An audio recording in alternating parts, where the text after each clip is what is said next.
Non, on va surtout aller à la Géorgie. Voilà. En 2013, on a eu la même chose. Je vais reprendre ce que j'ai dit dans la capsule. On va faire une analyse. On va pas faire une analyse dans le pathos, dans la chiale, dire ouais c'est bien, c'est pas bien, ouais mais les Géorgiens ils font ce qu'ils veulent. On va faire une analyse réaliste des choses. La Géorgie, c'est un petit pays du Caucase qui est voisin de la Russie. Il a une frontière avec la Russie. Il y a des soucis en interne puisqu'il y a des régions sécessionnistes. Il y en a eu jusqu'à 3. L'Ossétie du Sud, l'Adjarie, l'Abkhazie. Je te fais sa tête. Si j'en oublie une, tu le dis en commentaire sans m'insulter, merci. L'Adjarie a été récupérée.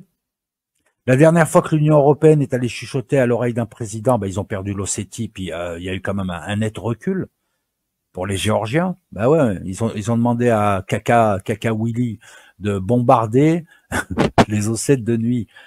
Hein, ils pensaient que les Russes n'allaient pas intervenir. Ils sont intervenus, ils ont pris l'Ossétie. Rappelez-vous, c'était en 2008. Ça a provoqué un premier tournant dans la vision qu'avait Poutine de l'Europe. Là, il s'est aperçu qu'il n'avait pas trop d'amis. Rappelez-vous aussi lorsqu'il avait sermonné Sarkozy, qui était tout choqué en conférence de presse, tellement choqué qu'on a cru qu'il était ivre. La Géorgie, beaucoup de ses habitants, c'est un petit pays montagneux. Si je dis pauvre, c'est pas péjoratif. Hein. C'est expliquer un contexte quand même. C'est peut-être pour ça qu'ils veulent rentrer dans l'UE une partie, en tout cas. Donc, pour l'instant, en tout cas, ils dépendent beaucoup de la Russie.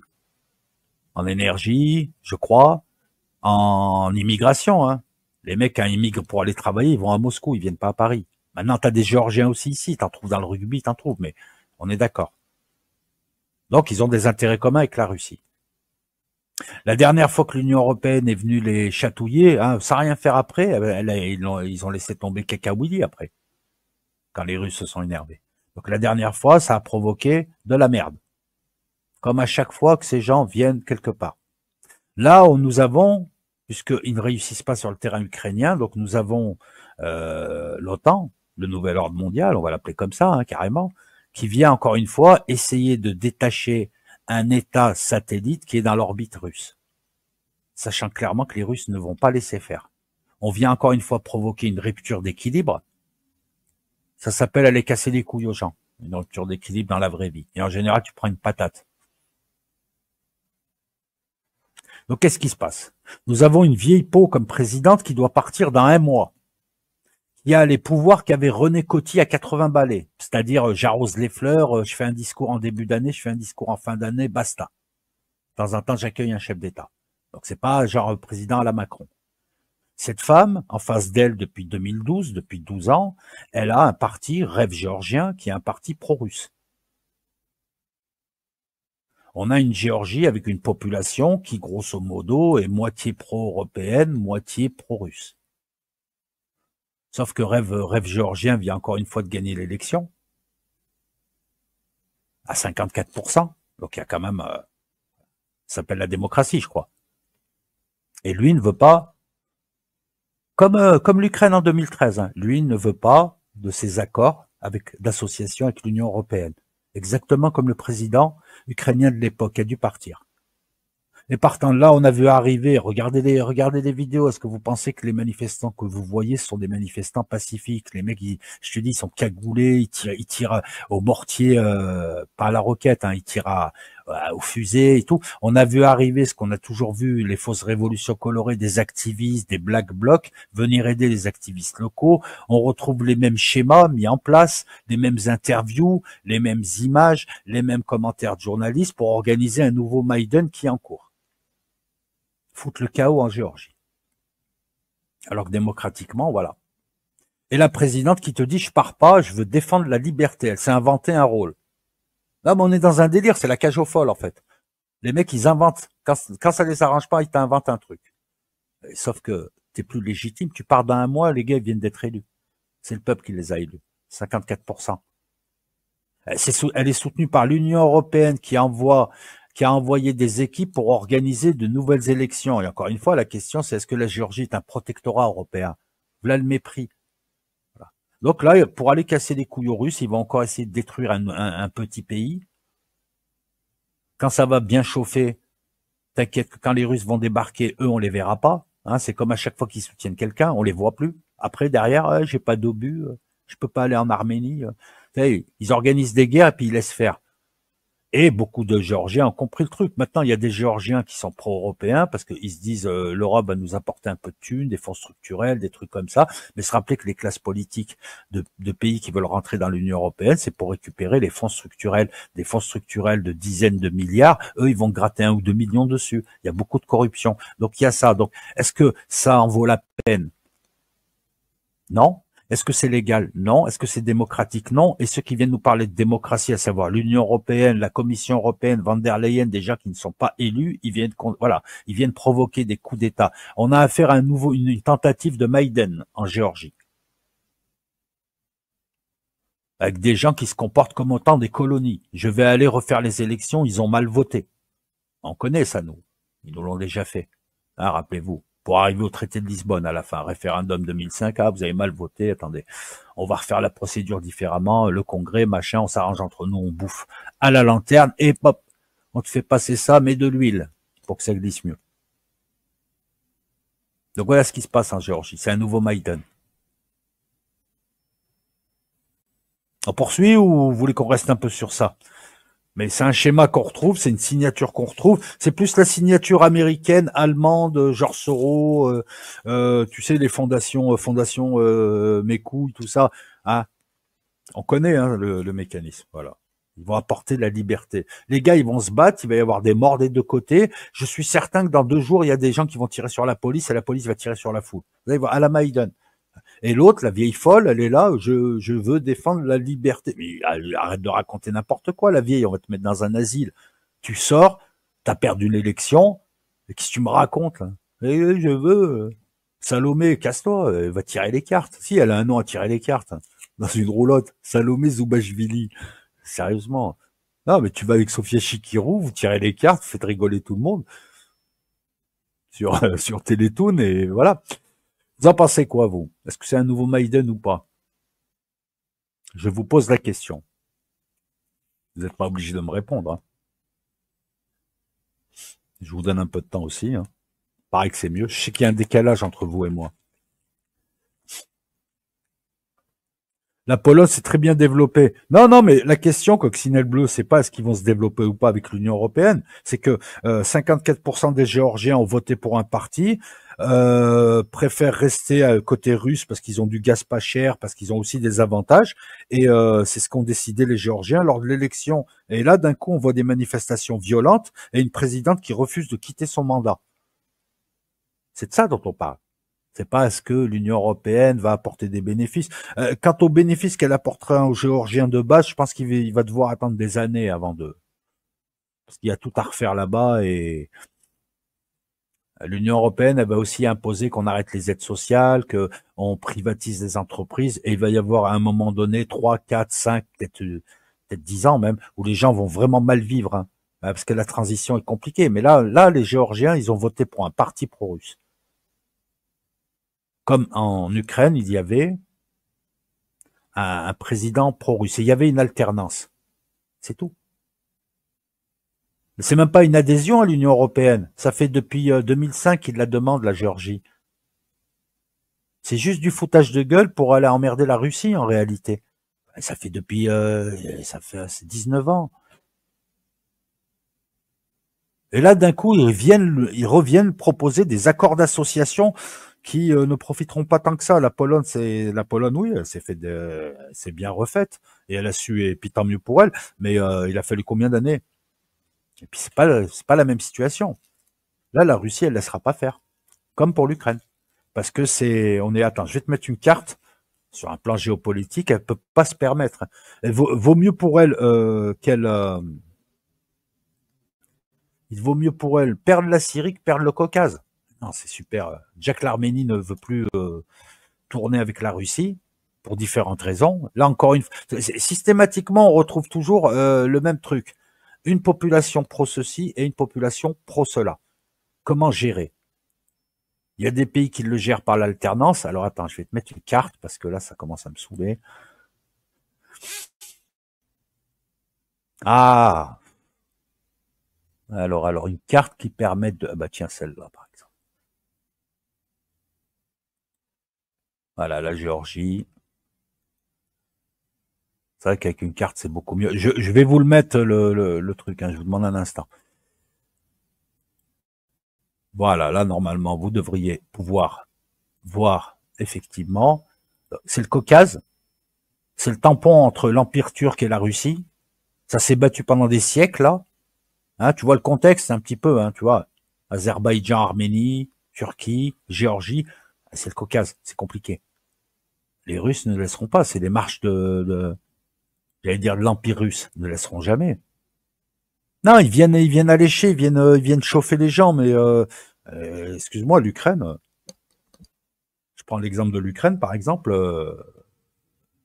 voilà, regarde dans l'état dans lequel ils l'ont mise, eux, les Russes aussi, on est d'accord, mais on voit bien la carte, super. Voilà, je vais vous laisser un peu la carte. Je vais essayer de finir de rouler ma clope parce que là, ouais, ouais, non, mais c'est toujours la même technique et on retrouve toujours la même problématique au départ, à savoir un pays partagé en deux sur des questions stratégiques qui n'arrive pas à trouver de modus vivendi. Bon, après, en Géorgie, ils s'entretuent pas, hein, c'est un pays civilisé. Euh, donc, la meilleure manière, c'est de laisser les gens et puis de laisser alterner, quoi. C'est le même problème en Arménie aussi, pareil. Voilà. Là, il y a une majorité pro-Union européenne, bah, tu laisses. Parce que si les Russes vont mettre leur nez dedans, c'est ce qu'ils, je pense, essayent de faire, ah, tu les verrais crier, les autres en face. Faut les laisser, ces pays, voilà. Et ces pays-là, ils devraient dire aux autres, tu vois, si t'es patriote, écoute, c'est une affaire de famille, laisse-nous. Voilà, on est entre nous, entre droitier et gaucher. On a eu le même problème en France, ça a été réglé hein, par le bipartisme, un quasi-bipartisme. L'alternance, comme il disait, droite-gauche. Ça a donné quoi? Une politique plus ou moins au centre, mais ça a permis quand même une certaine stabilité pendant très longtemps. C'est un problème classique. Hein. Population coupée en deux sur des questions stratégiques, et il faut trouver un modus vivendi et éviter justement une guerre civile ou une saloperie. Et tu as les diablotins qui viennent chuchoter à l'oreille d'une partie, et voilà. Et si le pays est solide, ça marche pas. Si le pays ne l'est pas, eh ben voilà, ça donne des gens qui s'entretuent, qui font des guerres et qui se rendent compte à la fin comme des cons 20 ans après qui se sont battus pour un tiers. Voilà. C'est un pays tampon, ouais. La Russie ne permettra pas que la Géorgie sorte de sa sphère. Ça, c'est une certitude. Et vu comme ils ont réagi avec l'Ukraine, ils réagiront de la... D'ailleurs, attends. Non, non, mais d'ailleurs, je suis con. Excusez-moi, je suis un peu fatigué, je devrais m'en rappeler. Ça fait 20 ans que la Russie dit l'Ukraine et la Géorgie, pas touche. Non, non, il y a plein de déclarations officielles, il y a plein de choses qui ont été dites. Pas touche et vous rentrez pas dans l'Union européenne. Ah, tu vas me dire, ouais, mais ils se prennent pour qui les Russes à décider? Oui, je suis d'accord. Mais on fait de l'analyse géopolitique. On essaie juste d'expliquer ce qui se passe. Et c'est vrai que moi j'incrimine les autres, mais voilà, mais j'incrimine les autres pourquoi? C'est pas la Russie qui est en train de débaucher le Portugal, ou l'Italie, ou l'Espagne. C'est l'inverse, là. C'est ça qu'on critique. Moi, ce que je critique, c'est les ruptures d'équilibre à un moment où tout le monde entier s'enflamme. Et cette rupture d'équilibre, elle est faite par des gens qui n'ont pas de bonnes intentions pour la Géorgie ou l'Arménie ou l'Ukraine, mais qui veulent juste amener un projet global de domination et qui ils affrontent un autre projet qui est moins dominateur, qui est un projet aussi multipolaire. C'est de ça dont on parle. Finalement, la problématique, le jeu des jeux, il est là. C'est le nouvel ordre mondial complètement pété avec ces chars où on te montre plein de trucs bizarres. Et de l'autre côté, un monde multipolaire avec 4-5 barbeaux qui gèrent leur région, qui font en sorte qu'il n'y ait pas de bordel et qui se démerdent pour développer le commerce. Voilà les deux projets. Projet BRICS et projet Gay Pride. J'ai dit Gay Pride. Hein. Le mec qui provoque et fait l'innocent. En tout cas, 54% des Géorgiens, là, ils ont voté pro-russe. Et puis beaucoup de gens dans les pays de l'Est. La Roumanie, qu'est-ce qui se passe? La Roumanie, t'as un mec, il est élu. La Roumanie, c'est pareil, c'est un pays, tu vois, ça tourne, c'est un pays civilisé. Ils ont une histoire politique, etc., etc. Je me répète.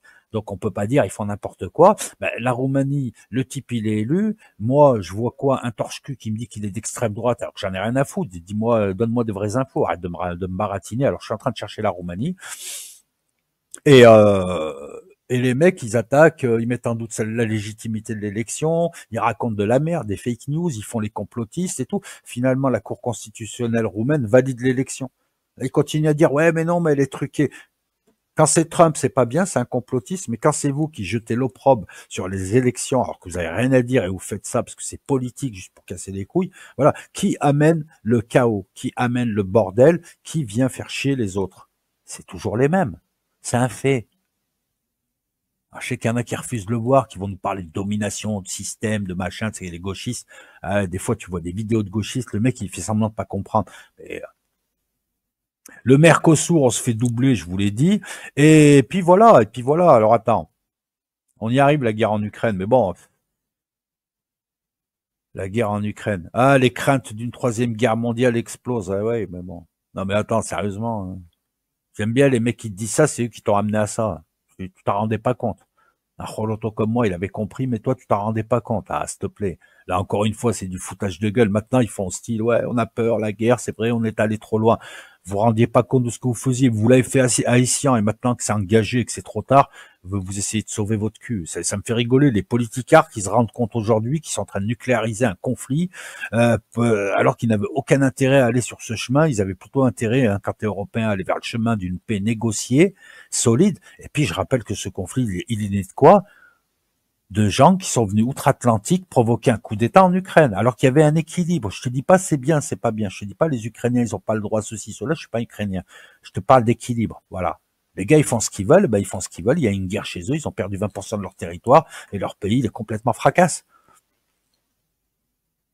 C'est ça dont on parle. Voilà.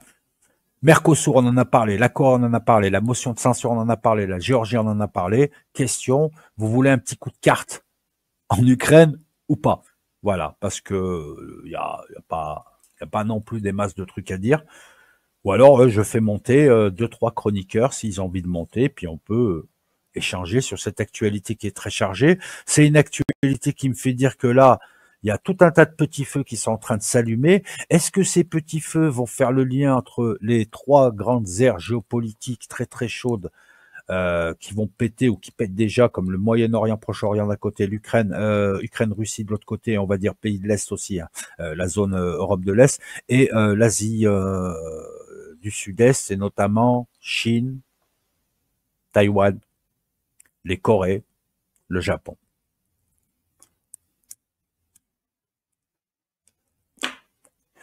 Ah, BlackRock, c'est bon, ils se sont engraissés. Hein. Cargill, BlackRock et je sais plus qui, ils ont pris 17 millions d'acres ou de kilomètres carrés. Je crois que c'est 17 millions d'acres, pas de kilomètres carrés, c'est n'importe quoi, de terre. Non, mais c'est déjà. Ben, les Ukrainiens, ils ont gagé des terres, ils ont gagé leurs ressources minières, ils ont gagé tout ce qui leur restait pour avoir des prêts à l'armement qui engraissent uniquement ceux qui vendent des armes.